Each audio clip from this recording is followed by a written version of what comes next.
दिल्ली की रानी। एक थी रानी। क्योंकि राजा की मौत एक हादसे में हो गई थी, रानी को ही राज्य संभालना पड़ रहा था। रानी का नाम था रानी रश्मिवती। रानी ईमानदार थी और प्रजा की सेवा में लगी रहती थी। एक दिन उसके दरबार में 3 नौजवान आए, रमेश, सुरेश और दिनेश।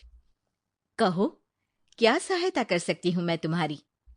हम आपके दरबार में काम करना चाहते हैं ताकि जनता की सेवा कर सके। लेकिन अभी तो तुम्हारी उम्र बहुत छोटी है। तुम लोगों को तो अभी अपनी पढ़ाई पर ध्यान देना चाहिए। हमारा मन पढ़ाई में नहीं लगता। माता पिता को लगता है कि हम किसी के लायक नहीं है और हम साबित करना चाहते हैं कि हम लायक हैं। उत्साह बहुत अच्छा है, मगर अभी उम्र कच्ची है तुम लोगों की।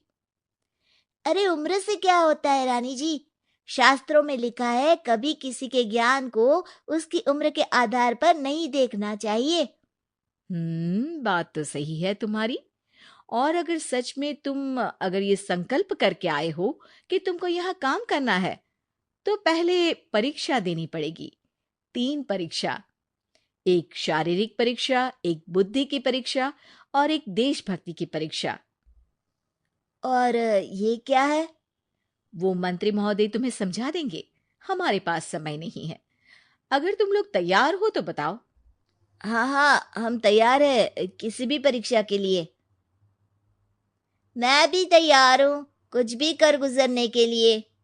तो ठीक है मंत्री जी, आप इन तीनों की परीक्षा कल से ही शुरू कर दीजिए। जो आ गया रानी साहिबा। अगले दिन से ही तीनों की परीक्षा शुरू हो जाती है। पहले शारीरिक परीक्षा, यानी किस में कितना है दम, ये देखेंगे हम। क्योंकि शरीर में दम होगा तभी तो प्रजा की सेवा में दम लगा पाओगे। अ, हमें क्या करना होगा? वो पेड़ दिख रहा है, जो सबसे पहले चढ़ेगा उस पे दरबार में नौकरी पाने के अवसर उसी के बढ़ जाएंगे। मैं चढ़ता हूँ। अरे रुको रुको, गिनती गिनने दो। 1, 2, 3। 3 की गिनती के बाद रमेश और सुरेश भागकर पेड़ के पास गए, मगर दिनेश आराम से पेड़ के पास गया। जैसे ही रमेश और सुरेश आधे पेड़ तक चढ़ गए, दिनेश ने उन दोनों की टांग पकड़ के उन्हें नीचे गिरा दिया और खुद पेड़ पर चढ़ गया। दिनेश की जीत हुई। अरे लेकिन इसने बेईमानी की। बेईमानी नहीं की, बुद्धि लगाई। शरीर के दम के साथ दिमाग में भी दम होना चाहिए। क्यों मंत्री जी? हाँ हाँ, बात तो तुम्हारी सही है। लेकिन बात अगर बुद्धि की है तो बुद्धि की असली परीक्षा हम कल लेंगे। शाम को जाकर मंत्री रानी को सब बता देते हैं। यानी दिनेश उन सब में ज्यादा होशियार है। जी रानी साहबा। अगले दिन तीनों की बौद्धिक परीक्षा का समय होता है। आज हमें क्या करना है मंत्री जी? थोड़ा सब्र करो, कल जल्दबाजी में ही हारे थे तुम। सही कह रहे हैं मंत्री जी। अरे तू क्यों ज्यादा बोल रहा है? तू भी तो हारा था ना कल। ए दिनेश, ज्यादा होशियार मत बन। अरे अरे अरे, लड़ो मत। आज की परीक्षा पर ध्यान दो। आज की बौद्धिक परीक्षा में ये कुछ बोरे हैं, कुछ में नमक है और कुछ में रुई। जिसको जो ले जाना है उठा लो। देखते हैं कि कौन जल्दी से कोई भी एक बोरा नदी के उस पार लेकर जाता है। समय शुरू होता है अब। तीनों बोरों की तरफ बढ़ते हैं। सुरेश, नमक की बोरी भारी है, ले जाने में मुश्किल होगी। हाँ हाँ, सही कह रहा है। रुई हल्की है, हम दोनों रुई लेकर चलते हैं। अरे भाई, मैं तो नमक लेकर जाऊंगा।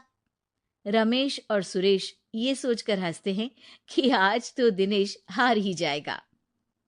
दौड़ शुरू होती है। 1, 2, 3। तीनों नदी की तरफ भागते हैं। रुई में वजन कम होने के कारण रमेश और सुरेश आगे निकल जाते हैं और दिनेश थोड़ा पीछे। पर जैसे ही वो सब नदी में जाते हैं, दिनेश की बोरी का नमक गलने लगता है और वजन कम हो जाता है, जबकि रमेश और सुरेश की रुई में पानी भर जाता है और बोरी का वजन बढ़ जाता है। अरे ये इतनी भारी क्यों हो गई रमेश?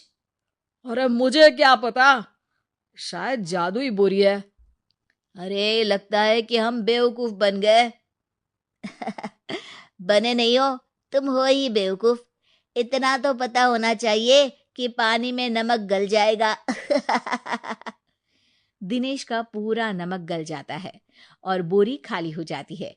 वो जल्दी से रेस पूरी कर लेता है। इस परीक्षा के विजेता भी दिनेश ही है। उसने दिमाग लगाकर दिखा दिया कि वो बौद्धिक परीक्षा में भी रमेश और सुरेश से आगे है।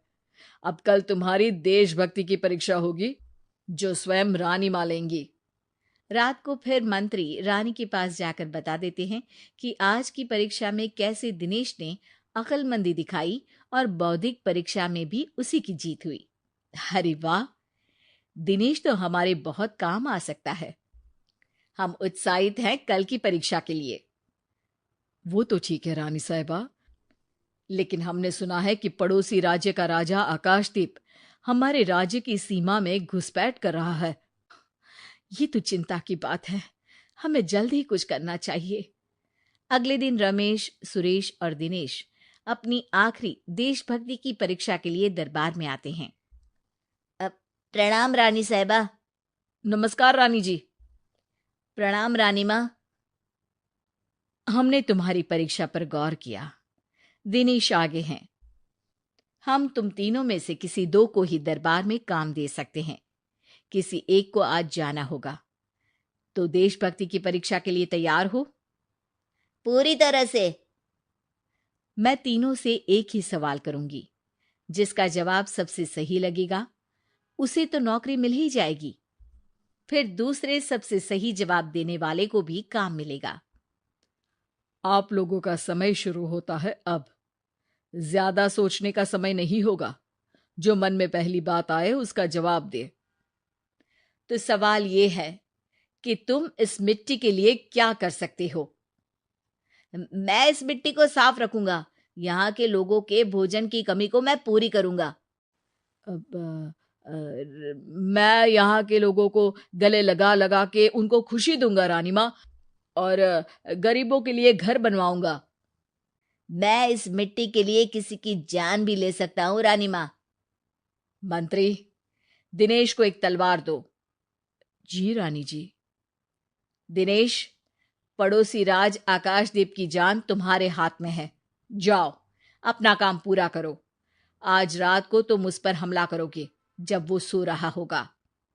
दिनेश वहां से चला जाता है। रानी मां, ये आपने क्या किया? अभी किया नहीं है मंत्री जी। आप आकाशदीप को संदेशा भिजवाओ कि पड़ोसी देश का एक कातिल रात को उन पे हमला करेगा और दिनेश को पकड़वा दो। अरे, ये आप क्या कह रही हैं? और क्यों कर रही हैं आप ऐसा? राजा को लगेगा कि हमने उसकी मदद की, उसकी जान बचाकर। वो हमारे राज्य का पीछा छोड़ देगा और हमारा एहसानमंद हो जाएगा। और दिनेश का क्या होगा?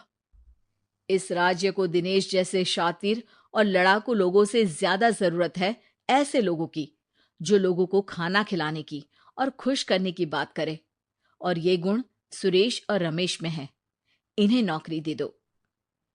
दिनेश बहुत चतुराई से नौकरी हड़पना चाहता था, जिसके लिए उसने रमेश और सुरेश जैसे दोस्तों का भी नुकसान किया। पर रानी ज्यादा चतुर निकली। उसने एक तीर से दो निशाने लगाए। दिनेश जैसे खूंखार युवक को राज्य से बाहर करवा दिया और पड़ोसी राजा आकाशदीप को अपना एहसानमंद कर लिया। पूरा दरबार रानी की जय जयकार कर रहा था।